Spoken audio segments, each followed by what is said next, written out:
Radical.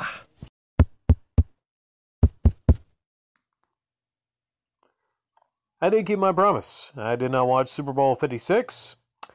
And any of you that watch Super Bowl 56, you probably are thinking, well, Rick, you were right. That is some rigged shit. Yeah.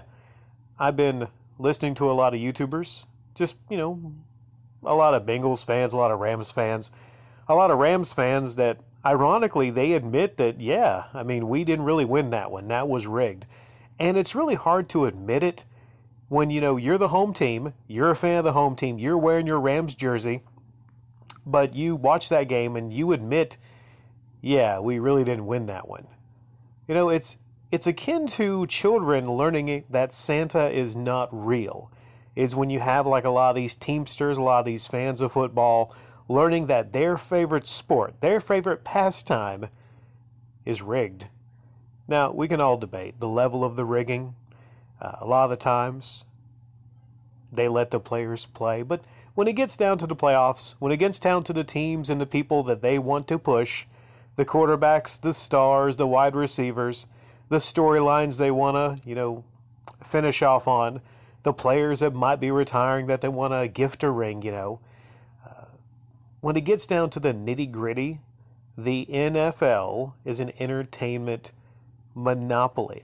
Maybe monopoly is...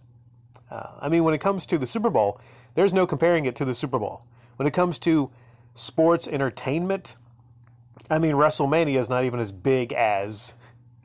Weird that I bring up WrestleMania, but WrestleMania is not even as big as the NFL. There's so many things that I want to go on here, but I don't want this to be too long.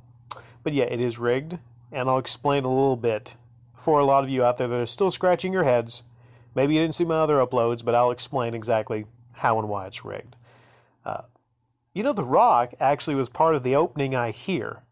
That's kind of funny that The Rock was part of the opening of the Super Bowl ceremonies. Remember when I said earlier that they're just kind of like, they're trying to do people a favor? I think part of them, they kind of feel bad now that people actually, I don't know what it is. I'll understand it because maybe they just don't care. They're raking in so much money. They're like, we don't even care. If people ask if it's rigged, we'll just like say, yeah, your tinfoil hat or whatever. I don't know. Maybe they're just trying to leave some breadcrumbs because they feel bad that they're rigging it and it's not real. But yeah, that was one indicator right there that The Rock of all people was doing an intro there. You know where it was played? I forget, SoFi Stadium? Yeah, that's their stadium. It was a home game. And there was some home cooking. Skip Bayless had a tweet, and he's talked about, like, home cooking, that last series, yeah. It's different than that, Skip. Maybe Skip knows, maybe a lot of these people in sports media, maybe they're in on it. Maybe they just don't want to admit that it's fake, because, let's just be honest here, if Skip Bayless and Shannon Sharp came out and admitted that the NFL was rigged, it would not be good for them. That would ruin their business. It would ruin all the sports media business.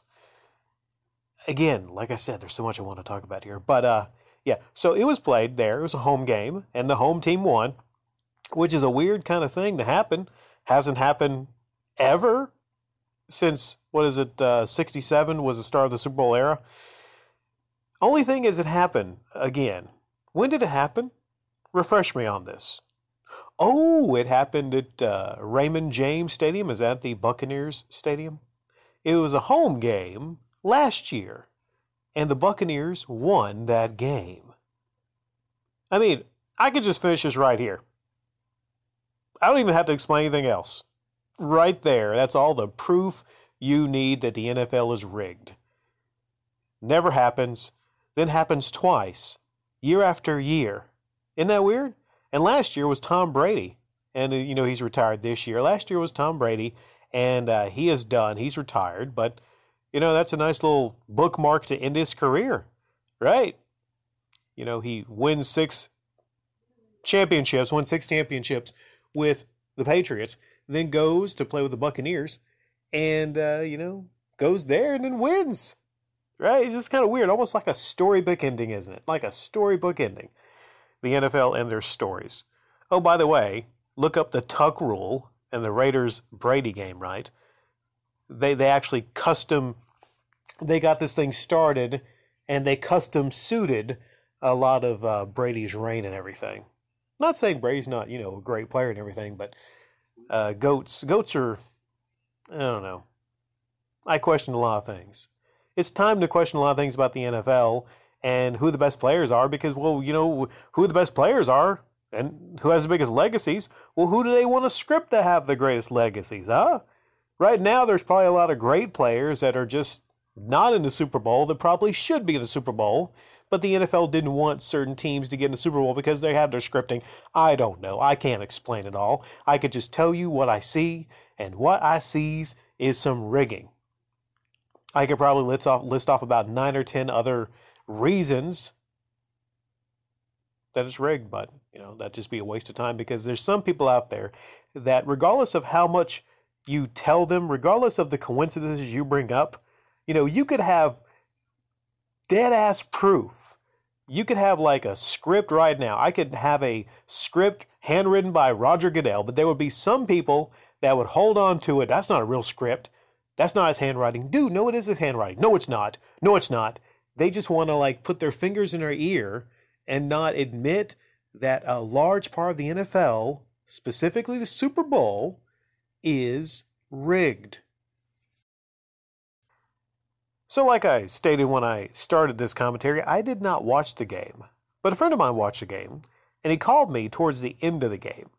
And he had the game on the background, and he was telling me about what was going on. And the Bengals were up.